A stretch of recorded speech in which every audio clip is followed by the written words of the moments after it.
We're going to look at the top 3 pieces of advice we'd give for our buyers when looking to acquire a dental practice. We're going to look at it from 2 sides. I'm joined today by Zack, who's our buyer account manager. So we're going to look at it from a valuer's point of view and also from advice that you would give to your buyers. The first thing I really think is really important is to look at the figures. So we have our own in-house finance team. So we've got Luke, Tommy and Bill, who would be able to offer really key pieces of advice on how the figures are going to look. So am I going to earn more as owning a practice because I've got all the costs as well, or am I going to look at more working as an associate? So that's the first sort of really important thing, is to know your numbers and what it's going to look like for you from day one.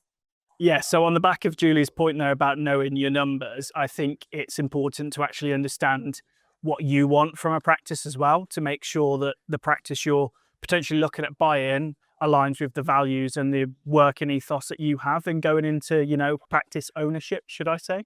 The second one for me is really do your due diligence. Look at what type of practice do you want. Do you want to look at purely NHS for growth on private and an addition of a planned income?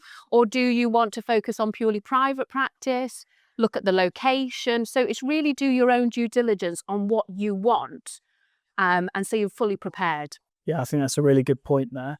And then finally, I would, have a little checklist of bits of information that you want to know about the practice beforehand, so that you're fully aware of everything that you need to know about the practice before going into a viewing, so that you can just really get to know and understand the vendor at the meeting instead of asking too many questions that you could have found out beforehand at your meeting with the vendor. Yeah, use your visit constructively. So look at the prospectus, because the questions that you quite often ask at that visit are all on the prospectus. So you can spend more time then at the visit really unraveling what really the nitty-gritty that you need to look at. So my biggest piece of advice really is, if you're thinking about buying a dental practice, the first thing you've got to do is talk to a finance team, talk to Luke, Tommy, Bill about affordability, what the numbers look like for you, how they stack up, and then get in contact with Zack and make sure that we have an up-to-date buyer spec for you,